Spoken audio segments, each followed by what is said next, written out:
video review for Transformers Hunt for the Decepticons, Walmart exclusive 2-pack of Decepticon, Brawl, and Jolt. The Desert Ruins Brawl. So here's the box. Only at Walmart.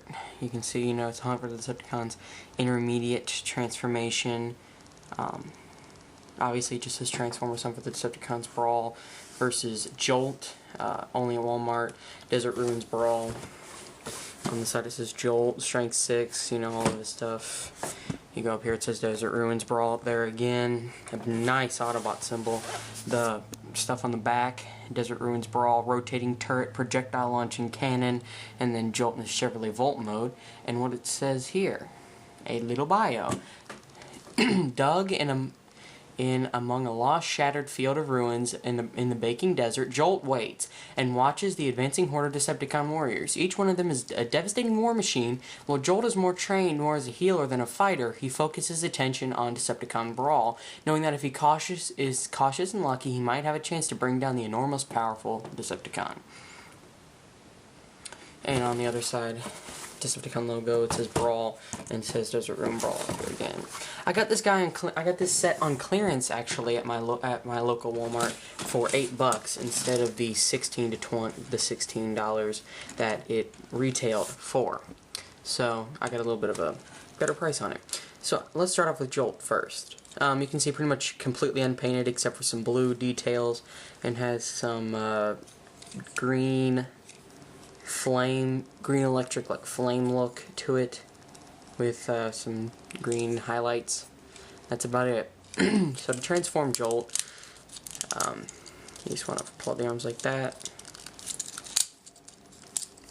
fold the feet down and around, fold out the feet, and take this, fold it all the way back, and pull the head forward like that. Get him to stand and mess.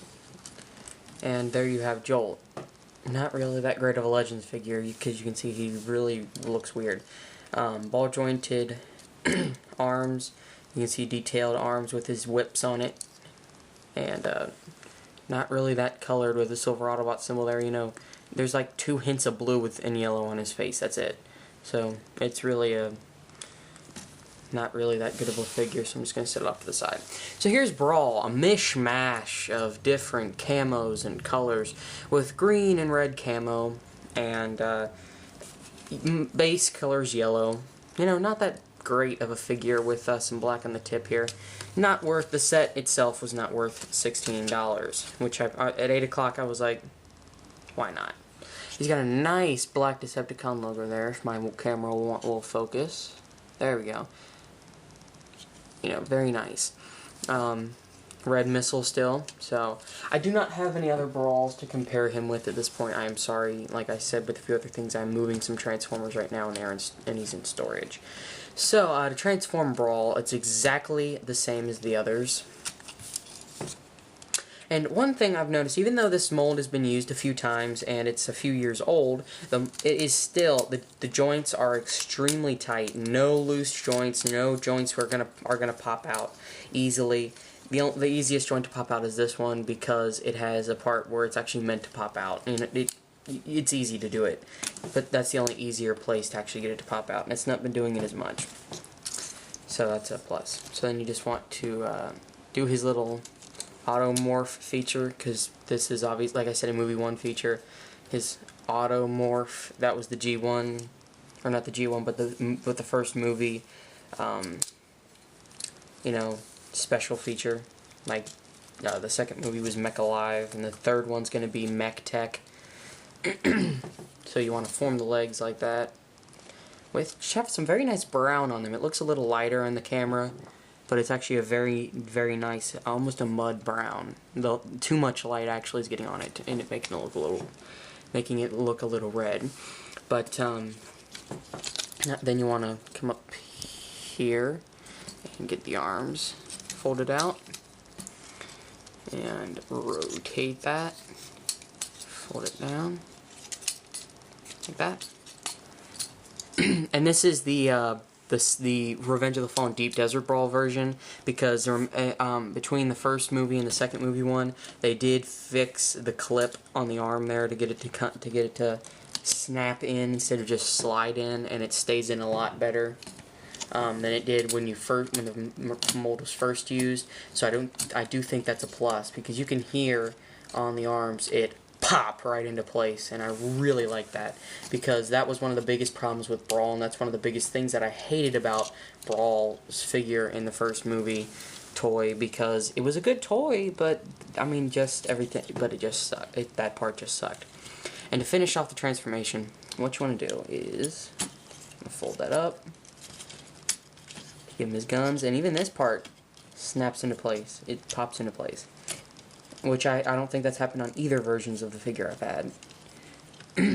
And just fix these guns like so.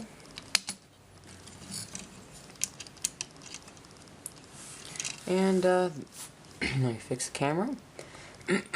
And there you have the Transformers Hunt for the Decepticons Walmart exclusive 2-pack Desert Ruins Brawl, the Decepticon Brawl.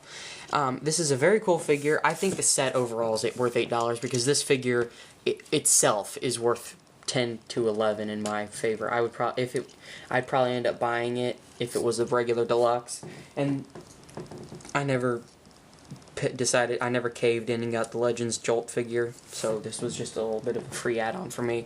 So I thought, why not? For $8, I might pick up the other Walmart exclusive set with the Bumblebee and I forget who he's with, his little minicon, but I will probably get that Bumblebee one if I see it at my other Walmart within 10 minutes for me on clearance. So here is Brawl, exactly the same. No mold detail, no mold differences, obviously, because why would they do that with a exclusive repaint set? And I do like the detail that was put into this figure, though. You look at this face. Come on, zoom in. There we go. Focus. Very nice detailing on the face. You can see he has the head's always been loose, so don't. The headpiece always there has been loose, like a loose tooth or something, so don't bother if it moves. Silver face, silver eyebrows, black detailing around the eyes, red light piping, very good detail. You can see he's got a mixture of red. That's like I said, that's actually like a regular brown, not a brownish red. Wow, the camera's really making it come up red. From my point of view, it's really making it come up red. But a very good mixture of colors, and I do think it was a very good decision for me to pick this up for $8. He's got, like I said, a mixture of colors between brown, red, some black, yellow, green. Obviously what a camo figure is going to have a lot of different colors, and I like that. I like the uneven amounts of camo placed, to see like how the camo is distributed here, and how there's more camo on this side than there is on this one. I do think that they did put a decent amount of time and effort into the paint, for once on a repaint, a Walmart exclusive repaint, because they tend not to do that. And you can see even here the uneven amounts of black paint on the barrel there of his gun, which I think that's very cool too, because they could have just given it a certain amount of black paint and just say, here, that's it, but they didn't. I think that's very cool. So as you can see, like I said, the uneven distribution of the camo. The only place where it's evenly distributed is on these pieces here, and that's fine. You don't really look at them. So there you have it. Very cool figure. Like I said, it's not worth the $16 in my favor, but for $8, go ahead and get it. The joint, on mine at least, the joints are tight. Nothing's wrong with it. And even though Jolt is crappy, it's still worth getting $8 for the Brawl. It's for Brawl itself. So there you guys have it. Transformers Hunt for the Decepticons Desert Ruins Brawl 2-pack of Brawl and Jolt.